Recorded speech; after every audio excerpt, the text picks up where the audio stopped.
but administratively they have to report to the precinct commander or station commander of the area where they are assigned. I will buy, kasi takot eh. Ang madurugista talaga may baril. If you, I am sure if you dig deep into sa kultura ng drugs, all of them may mga baril yan. Because you know, as you know very well, that phenomenon starts with yung anong tawag nito, they're scared, they think that somebody is following them, and that's why they try to burn their mother because she was the devil, and patayin yung grandfather, tatay, kasi akala niya demonyo. Diyan ako galit sa drugs because during our time, wala namang nire-rape na bata. Peter, it's a very cruel word, yung drugs. Galit ako sa mga drug lords na hindi nga naman sila talaga addict. They just seek out to convert people from one of a responsible citizen or a young man studying or a young woman, and then they destroy the lives. And I have said, frankly, nandito naman kayong lahat, even the international press, those who destroy the lives of our children will be destroyed. Those who would kill my country will be killed. Simple as that. No middle ground, no apologies, no excuses.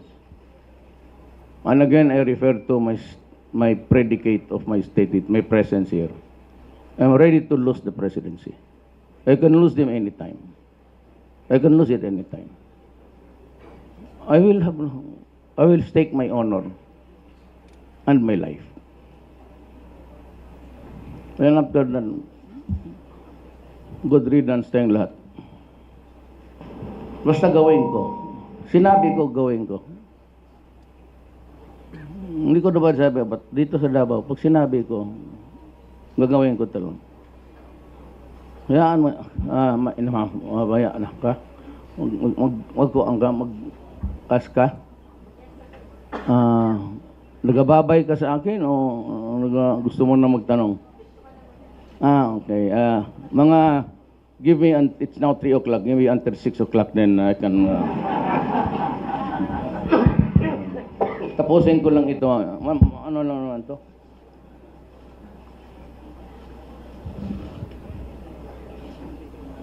Actually, ma'am, nagkalagnat na ko eh.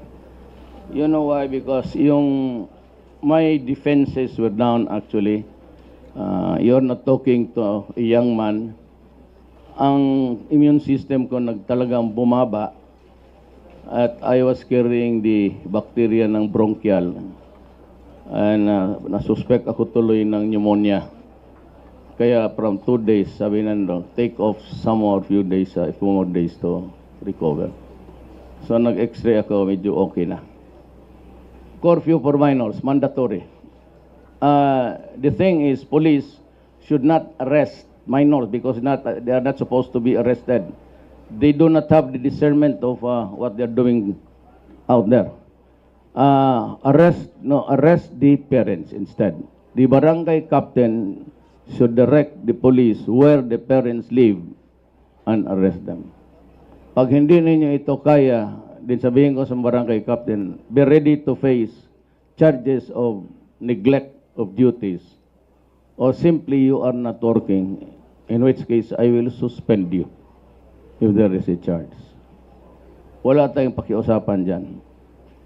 Are my supporters and the supporters of the other side. No in between. They should be legally held responsible. Marami yan dyan. Sa Child and Welfare Code dito sa Davao, Revised Penal Code, abandonment of minors, putting the life of minors in jeopardy. Meron yan. I'm sure I can hold you, detain you even for so many hours. Itong drunk driving, marami kasi wala akong nakita na tao na pumunta sa prisuhan because of accident. Ang Pilipino kasi, ang ano natin is, aksidente yan eh. Even actually, it is not really an accident, but sometimes a criminal act. When you drive and you drink, you drive, you know that you will kill a person.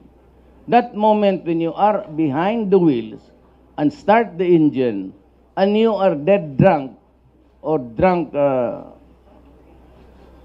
are stages of drunkenness. There is a joko stage. Yung pabiro, jokos. Then there is the biloko stage.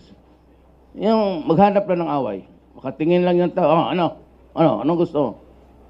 That's the bilokos, belligerent. Then you have the lacrimonious stage. Melancholia. Kung sino dyan, uwi na tayo, ako mag-drive para makapatay ito, makasagasa tayo ng 5. Lalo na yung mga media dyan na pakuros-kuros na hindi nagatingin. Pero hay ka, nakaharap yung media sa kotse niya. Then you have the comatose stage. Yung hindi na talaga, yun, dapat yung ganong comatose, tuloy-tuloy na yun. Well, you're so dead drunk, your brain is out of function, and you are really dead drunk. And that's what it's called comatose stage. And for those who are into that state, I hope it would continue for all time. Yun. So, I will now make a recommendation to Congress to take it out from the probation law.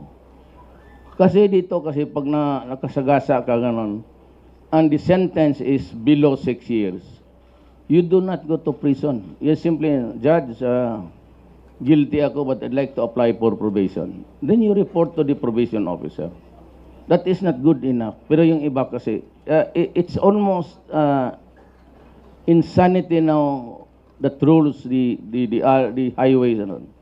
Basta, kaya dito, tignan mo, sa Davao, I imposed 60 kilometers per hour. May nakita ka bang cross? Well, mayroon, pero hindi kayo noon na sa isang stretch, taglima ang cross.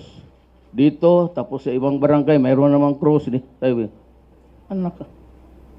Kasi, basta pag nandyan na, drive, lalo na lasing, hirit yan, narurot. Diyan sa EDSA, alam mo itong moneyed people, especially because sports car, mga soup up yan, they tinker with the engines. And they think that they own the streets, public. Forget the idiot forgetting that that road is for all because ang gumastos dyan ang tao. Hindi yung tatay pati nanay niya na mayaman. See? Ganon dito eh. Ngayon dito yung mga mayaman dito, sabi ko, pag nahuli ko kayo, huhubaran ko kayo dyan sa highway, tawagin ko yung mga media. I will strip you naked. You want to file charges against me? Fine. Go ahead. Nanay niyo magdemanda. Sige. Pero,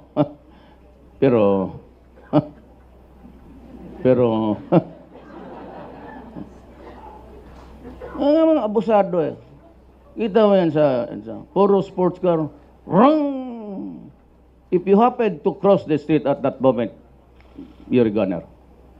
80, 90 miles per hour, hindi na ma-break yan. 60, kaya pa. Controlled. So EDSA will be 60. Beyond that, habulan tayo.